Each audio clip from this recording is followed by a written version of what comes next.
Hello, everyone. My name is Alexis Merrill. I'm owner of Planet Glory, and I'm sitting here with Aaron Galloway. Aaron is a mental health advocate, and we recently connected. And I hadn't seen you probably in like, It has been a while, maybe about, for me, maybe about 11 to 12 years. Sound like we're intentional a yeah, bit early. right. And Yes, as ma'am. soon as you spoke to me, you remember what I asked you? If I was a bigot or a fan. That's the energy you give. Right. Anyway, so I'll let you introduce yourself and kind of tell people like what do you used to do and kind of what are you currently doing now. Yes, ma'am. My name is Aaron Galloway Jr. I am retired military, prime law enforcement. I'm a husband of 10 years, father of three, and I currently work in IT here in Vicksburg as an IT analyst. How has those experiences shaped how you view mental health? So the biggest thing for me, because in the Army they have something where it goes, perception is key. So the biggest thing for me is that everyone's journey is a bit different. So there's no one fix for all. But I will say what helped me come out of my shell was, first of all, being married, having that support system at home. Because there are a lot of people that I've met in my opinion, who struggle when they didn't have anyone there for them. And they really didn't feel comfortable coming out of their shell, speaking with people about mental health issues. And what rocked me to my core, probably about 2 years ago, we call them battle buddies, but a friend of mine, she took her own life and she struggled with mental health illnesses. So you could imagine me being a veteran, how that made me feel. Yeah. And not only that, even if I wasn't a veteran, just being a human in general, because you have that empathy. Mhm. So that's really what kind of shaped my way into dealing with mental health illnesses, especially with the military side of things, because I have battles that I fight with them. Yeah, and it's happening, and we're not Right. talking about it enough, and also allowing people to see that this is something that a lot of people have dealt with in the past. That's right. Whether it's thoughts of like, I'd rather not be here, it may not be I am an imminent threat to myself, but sometimes it's just if something were to happen to me, I'll let it. That's right. Because I've experienced that in my own life myself. Yes, ma'am. And so for us to have these conversations and can see that other people are going through similar things. And also there are ways that we can treat it, which is one is therapy That's right. because it's real. And then Right. once it happens, we're like, wow, like Right. dang, so having these type of conversations where we're being open about it and also how hurtful it is to Yes. have somebody here with you one day and then by their own choice, Right. not be here the next. It's just important that we do this. In your own life, how has therapy, community, your faith helped you process like that, some of the things that you've been through? So the biggest thing, I'll start as an adolescent growing up, we didn't really talk about mental health in my household. It was one of those things where mom, dad said, hey, you do this, you do that. But if you're feeling a certain way, we're not going to discuss that. So as I grew older and got more exposure outside of Mississippi, and when I went to the service, meeting people from different walks of life, that also helped me out as well, because that helped me understand, okay, maybe my way of thinking or processing something is not the right way. Or maybe if it is, there's always a different route to take. So it opened me up out of my shell. I like to call it layers like an onion. People peel them back one step at a time. So the closer I got with a lot of people, like there's a buddy of mine today, he and I, we talk all the time. And that's something that we talk about with each other, man. Hey, how are you doing? How's it going? How's the wife and kids? Are you stressed about anything? So that's what has really helped me. And the biggest advocate I have is my wife. She's very supportive. She knows when there's something wrong with me. Me being a man personally, and especially a Black man, we tend to not want to have those conversations. So I have gotten a lot better, I will say. And from my personal journey, that is just something that I feel could be told to the masses. Or even if I reach one person, I feel like that's something important, because you never know who you may come in contact with. And that could have been the day they decided to end it all or decided to do something they wouldn't have done. But that one person they come in contact with, that's why I smile. That's why I treat everybody with kindness. That's why my energy is the way it is. And my faith plays a big part of that, because growing up here as a Southern Baptist, faith is, from my understanding, faith is a substance of things unseen.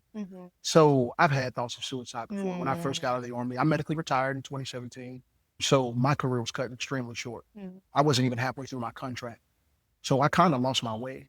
And one day I was sitting at the table, didn't know how the bills were going to get paid. I was struggling and pain, hurting, wasn't getting the help I needed.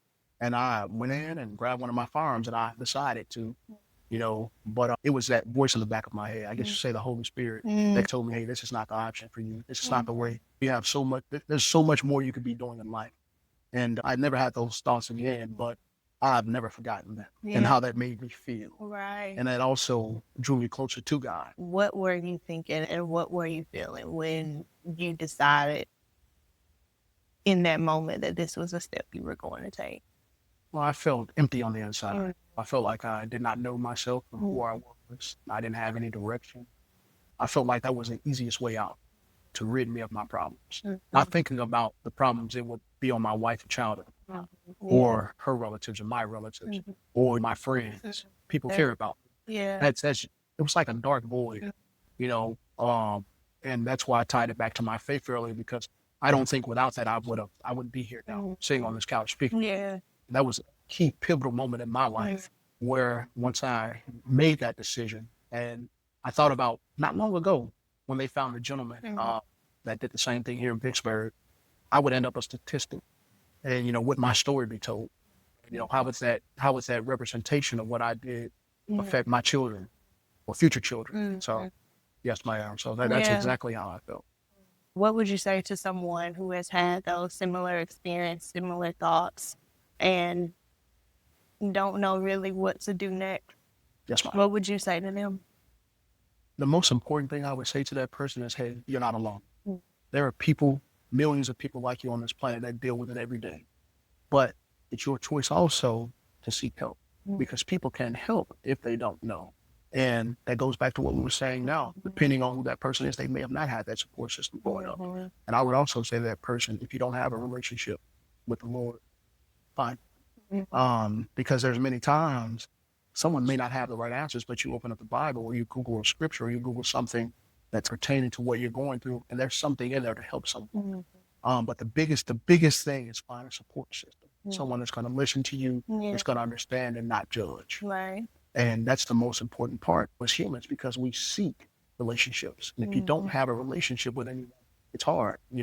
I would never look at someone and say, well, you're going through this and I don't care, or it shouldn't matter, because everyone is different and everyone has different feelings. And I feel like that empathy is what we're really missing in the world. Yeah. So many things. So one is treating everyone with kindness. That's right. Because we really, truly don't know what people are going through. That's right. And sometimes, based off of what they're going through, if we're not careful, we push those people away from getting the help that we need, because we like, she had an attitude with me, I don't deal with her.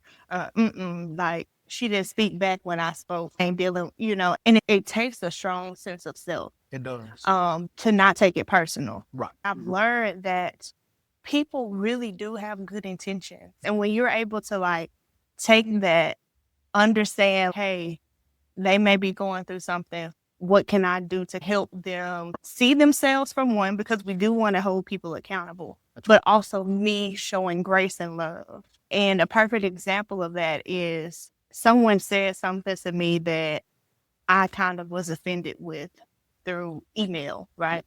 And so I was already like, forget them, whatever, I'm done with it. Right. It's good.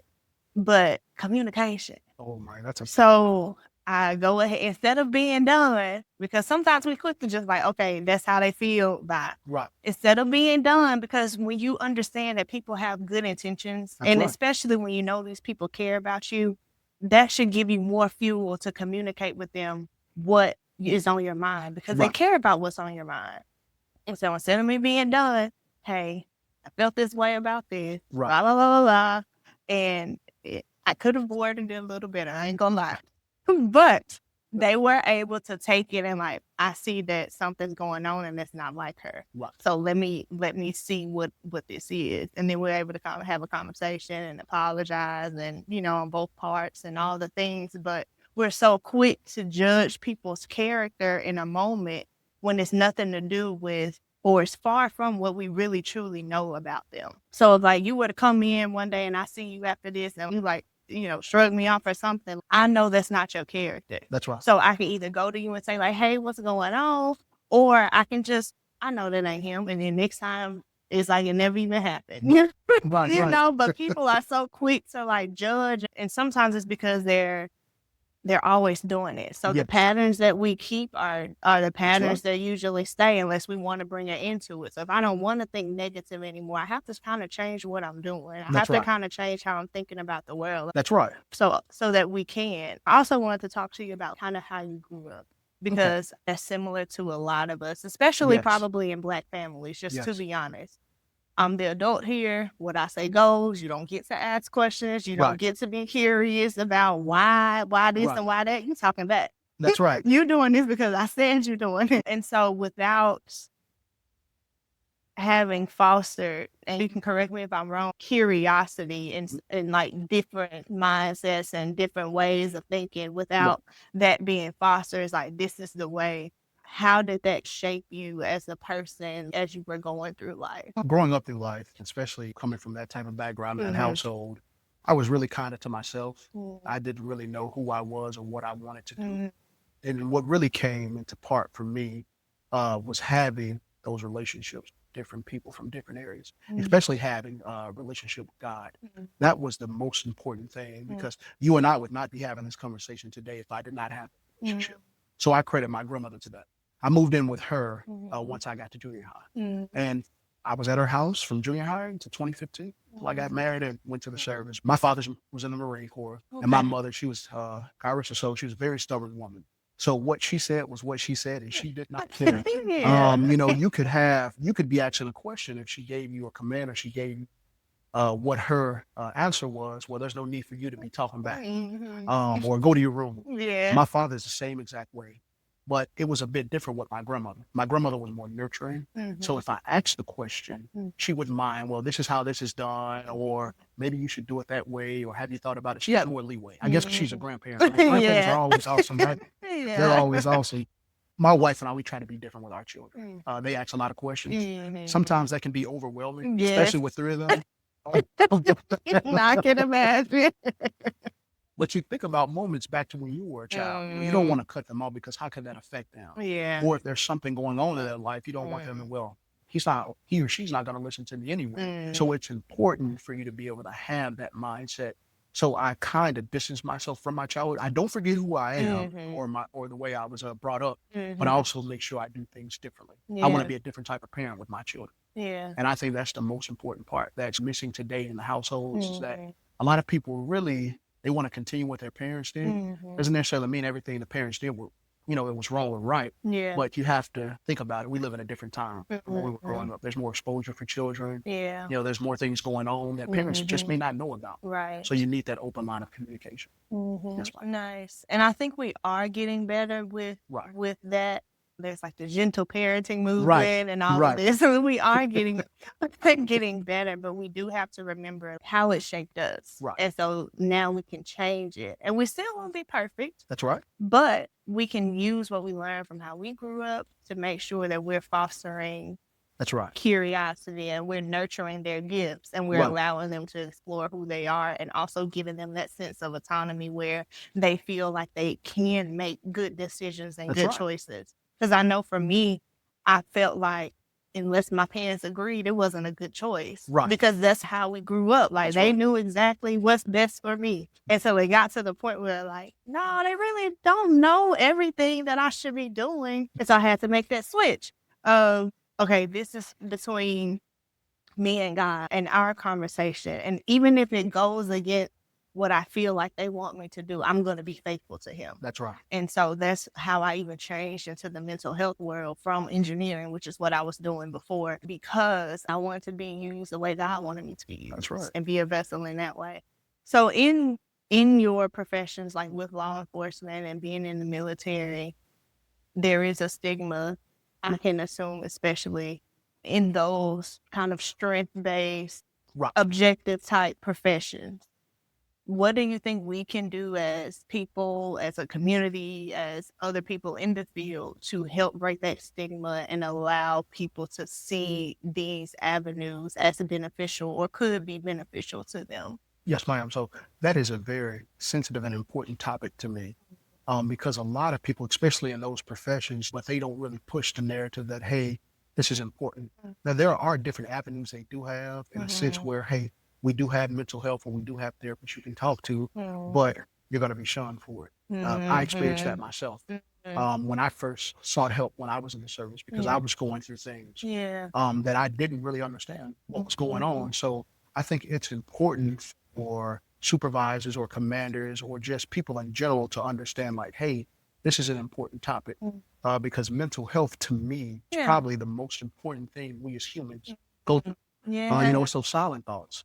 So there's a lot of things that happen in the service and happen in law enforcement that would not be happening if they push more mental health avenues or more training. Yeah, because simply mental health is just how we think, how we Yes, ma'am. act, and how we feel. That's right. And we all have thoughts, we all That's have right. behaviors, we all have feelings. It's like we're humans and we all That's have right. these three things, and they all can be improved in some way. That's right.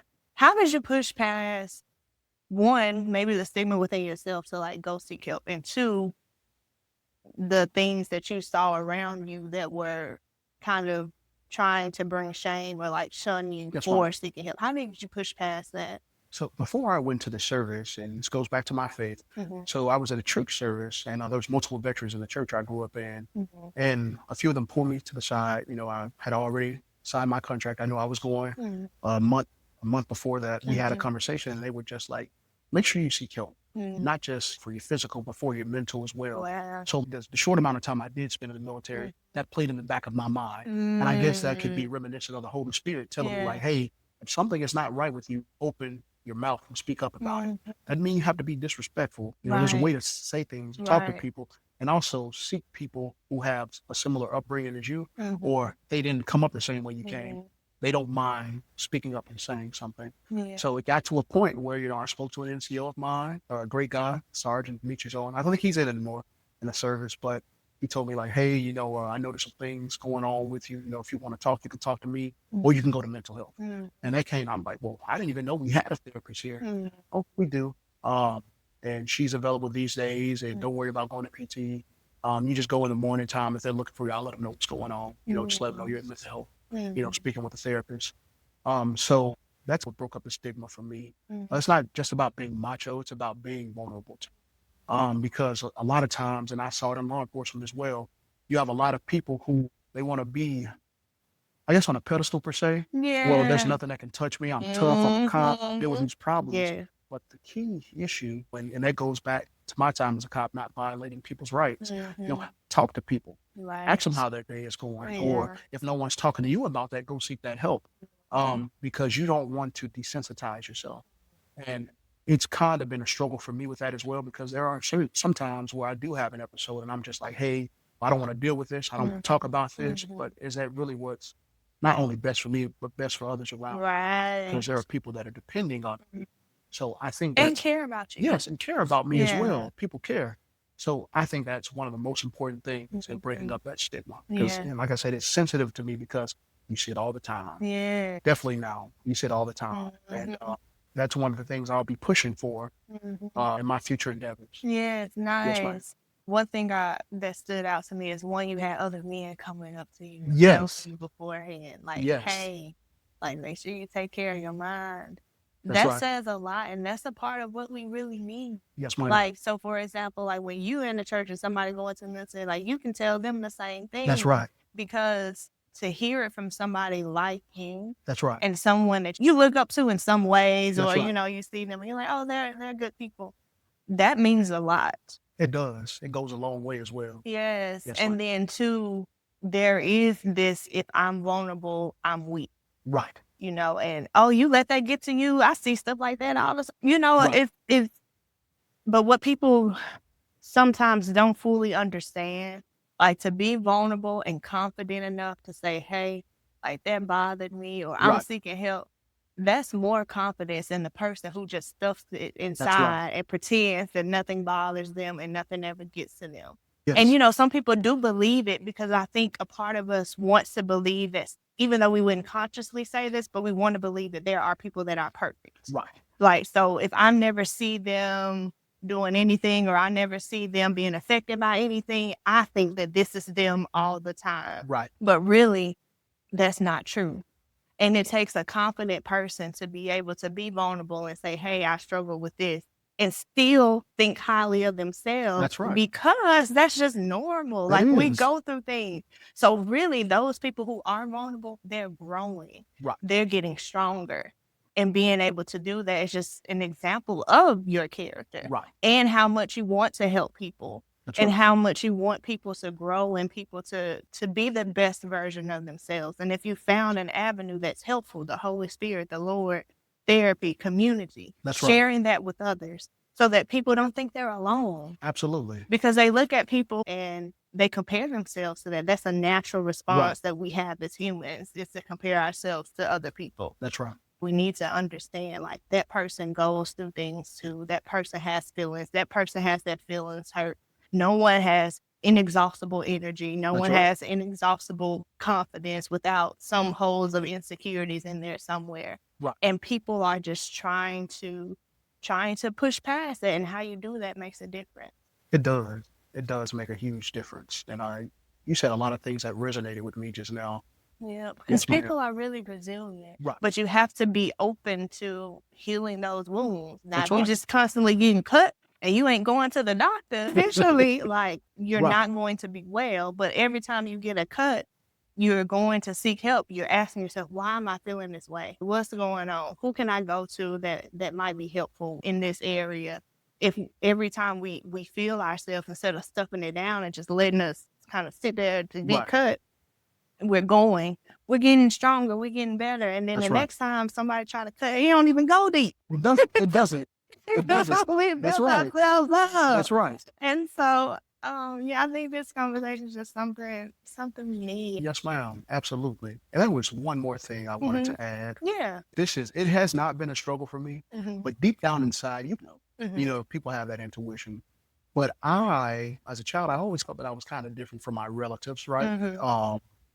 My dad's family, who I'm named after, my father, I'm Junior. December 2019, my wife purchased an Ancestry.com kit for me, something that I've always wanted, because you want to know your genetic makeup. You want to know if you have any famous relatives, things of that nature, the common things. So she purchased that for me. We fast forward to last year, I get an email or message on that app from one of my sister's relatives. And this young lady reached out to me, and lo and behold, she told me, she said, "Hey, how are you?" She introduced herself, let her know that she's my sister's aunt, kind of told me that she knew a little bit about me. Well, I found out that she is my biological aunt, that my sister's father is my father, my biological father. Wow. And the reason why I'm telling this story is because that's a lot to deal with, It is.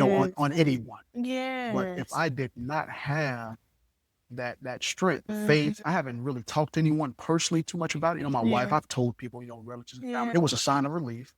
A huge sign of relief for me, knowing that my intuition was right. Although these may be people who raised me, I knew deep down inside that they were not my biological relatives. Yeah. How did you know deep down inside?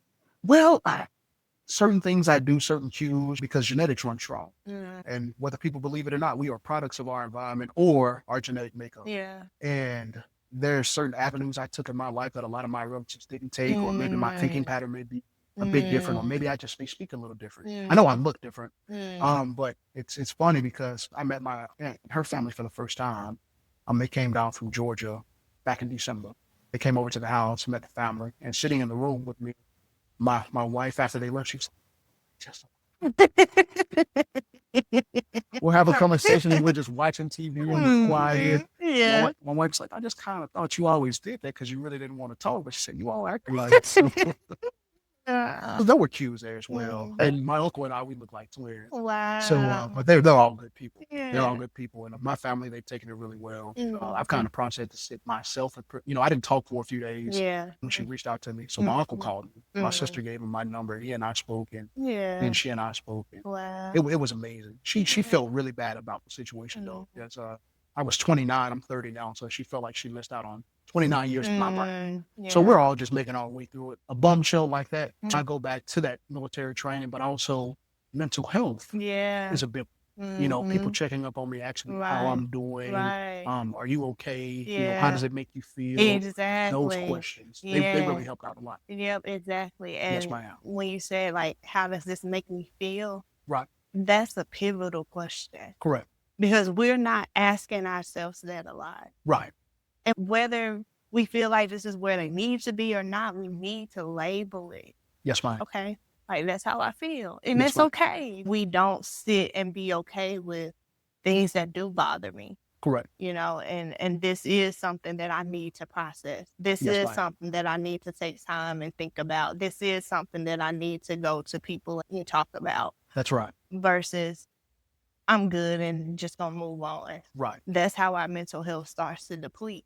That's right. Because we are meant to feel all of these emotions. Jesus felt all of these emotions in Right. some way. Grief, felt frustrated, all of these things. So to think that we won't have those feelings is not realistic. That's right. And so it's good that you, as a man, especially a Black man, can say, like, and think, how does this make me feel? Because that's a question that wasn't seen as a question to think about, like, depending on how we grew up, or as men, or as people in general. No one was really asking us, how does it make you feel? Right. And so we didn't really know how to process our feelings because we didn't really think that they were important. But Yes, they ma'am. lead us to key things. Thank you so much Yes, for ma'am. Absolutely. having this conversation. I definitely enjoyed it, and I know it's going to be helpful to those watching. So I appreciate you taking the time. Yes, ma'am. Anytime.